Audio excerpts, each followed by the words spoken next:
Hey guys, welcome back to Raid Shadow Legends. So in today's video, I'm finally talking about Titus, a Blackplume. Now, I've had a lot of people ask me whether I am going to be trying to go for this fusion, and I myself am not. I want to go through his skills, talk about him, and then talk about why I personally am skipping. I feel like if you were a veteran player, this guy could have a really nice niche for you to fill. I think for a new player, it's still going to be a great champion if you go ahead and decide to do the fusion. But for me personally, I just do not enjoy the system of fusions in the game.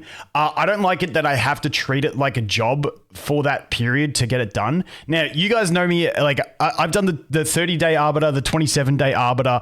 I like sweating in a game, but I like doing it off my own accord because I want to, not because it is a forced thing for me. So for me to do a fusion in this game, it's going to have to be like the absolute, like back to like nut levels to do it, because otherwise it just feels too forced, and I don't like that, you know, I have to invest into it like a job, and if I happen to like miss a day or miss an event because life is a thing, then I just get absolutely shafted and I don't get it. Like, it's just not my favorite thing. So once again, no, this is not to say it's a bad champion. It's more so that I just don't like the fusion system, and I don't think for me personally, this guy is good enough for me to go, I have to have him on my account. Also, I am going to be doing a fresh Tholen Foulbeard playthrough in the next week or so. So stay tuned for that, because I want to have, now that Supreme Gallic's gone and all my like guide section was to do with doing an account with Supreme Gallic, I want to always have stuff relevant for new players coming into the game, because it's quite daunting coming in. So we are going to do a fresh playthrough with Tholen Foulbeard. The one difference is on that one, we might not push for like the 27-day arbiter, because the no-lifing you have to do in arena to get there is just more than I want to do right now. So let's go through this guy's skills first of all and talk a bit more about it. So we'll zoom in a little bit so we can see it a bit better. There we go. So his basic attack. Attacks one enemy, has a 40% chance of placing block active skills debuffs for 2 turns. This effect cannot be resisted if this champion is under a shield. Now, the awkward thing is he doesn't have a self shield. When I first read his kit, I'm like, bro, his skill 3 is passive. His skill 3 is going to have a shield. Then his passive is going to have a shield. Nothing has a shield. Makes it kind of awkward. Whenever an ally counterattacks, teams up with allies or instantly activates a skill, also has a 40% chance to place block active skills debuff for 2 turns on the target enemy. If there are multiple champions in the team with this skill, only one will activate. This is kind of a weird wording. I think, is it when the allies do it, he applies it, or the ally applies it themselves, or is it only when he does a team up? That's why I'm not too sure. I've read this about 15 times and my interpretation is just scuffed on it. So I'm not too sure exactly whether it works, but you know, you got block buffs, block active skills and block active skills on both of these that you can apply. Once again, easiest way is to have a shield on him and just use his basic attack and GG's. Next one, Student of War. Now it's a 5-turn, goes down to a 3-turn cooldown. Attacks one enemy. This attack is always a critical hit if the champion is under shield. If this champion is under shield buff. This attack also gains a damage boost equal to the value of the shield. This, once again, I'm like, dude, his skill 3 is going to have a giga shield, and away we go, but still nothing. Removes all debuffs from all allies if the target is killed. If the target survives, places provoke debuff on all enemies for 1 turn instead. This effect cannot be resisted if this champion is under a shield buff. Once again, his whole kit is behind shields. I do like this skill as an effect. Like, even if, like, you know, the cleanse is nice if you get a kill, but honestly, I'd almost rather, if I killed, I'd still rather the provoke in a lot of situations.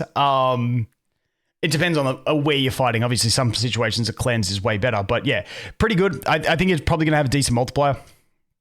This next one, it's once again 5-turn and then books up to a 3-turn cooldown. And luckily there is no other fluff in between. It's just the 2 cooldown reductions. Places a 50% ally protection buff, a 50% attack increase buff, and a 30% speed increase buff on a single ally for 2 turns. Also fills that target's turn meter by 40%. Really nice effect. Passively, instantly activates this skill at the end of an ally's turn if the ally has no buffs and their HP is lower than 100%. If there are multiple champions with the team with which skill only one is active. This is such a nice effect, but I feel like it's going to be so bloody hard to actually activate this in any meaningful way. I'm sure people will find cheese teams that are built to abuse this effect, and that would be awesome. But once again, for me personally on my account, I don't think it's something I'm going to be able to do, like, because you also want to have shields. And so what are you going? Someone with a single target shield to put on him so he can activate his other effects, but you don't want AoE shield because if they have a buff, they won't get this. That's like the awkward thing in his kit that I'm not too sure about. Once again, with a massive roster, I think you could piece together something really cool with this guy and this skill. But listen, the first time I read it, I thought it was their HP is lower than 100%. And I was like, holy shit, if we've taken any damage, we're just getting these buffs cycling through. I'm like, that is cooking. We are good. But they've got to have no buffs and they've got to have lost HP. I just think it's too much for like my account to really manage something reliably to do that with. But yeah, that's just where my head's at with that one. Let me know if you guys think of a good cook for that. But then we have his passive. Now, his passive is quite big. Each time an enemy hits an ally, the ally's next attack will deal 10% more damage for each hit they take, stacks up to 100%. The damage increase resets after the ally deals this damage. Like, I feel like this could be really nice for like Demon Lord, because that kind of damage scaling, once again, this is where I would love to test him and have him to play around on my account for like even just Demon Lord, even Hydra, because like the Demon Lord, especially when he's got an affinity, he's doing the extra hit, and so you're just amping the damage. And especially on an account like mine where I use Nut, who deals a ton of damage anyway, getting damage amplification on top of that would be super damn nice. But once again, my problem is the rest of his kit, I just don't see it as synergistic with where my account is at. He also has the aura of void ally HP in battles by 40%. Kind of niche, the aura as well, like nothing completely insane. But once again, I think it's a good kit. I think if you want to go for him, go nuts. But I also think like when you think about the shard investment you're going to have to do to probably get the fusion done, I'd rather hold on to my shards. Listen, I'm degenerate. I just like summoning on 2x events, so I'm probably still going to do that. But like, I feel like I would rather hold on to my, especially, you know, my sacred shards. I think I've got 6 or 7 of them at the moment. And if I was going to use them for a fusion, I don't think this would be the fusion that I'd want to dump them in. I would want to kind of wait and see something else. Once again, I am still in the fairly early phases. So maybe someone much later game can see that they have the units that they can make like a great synergy with this guy. And then he becomes an absolute monster. But for me personally, I think the stress of trying to do the fusion is just outweighing the amount I think I'm going to enjoy this character. And that's pretty much what it comes down to on why it's giving. Like I said, I think that he will have some decent usage and people will find some really cool ways to abuse him.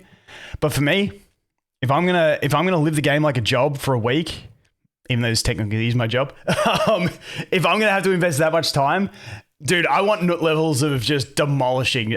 Not this guy who I don't know if I'll even be able to make work on my account. So that is my summary. Once again, if you are going for him, best of luck in the fusion. Hope you get there.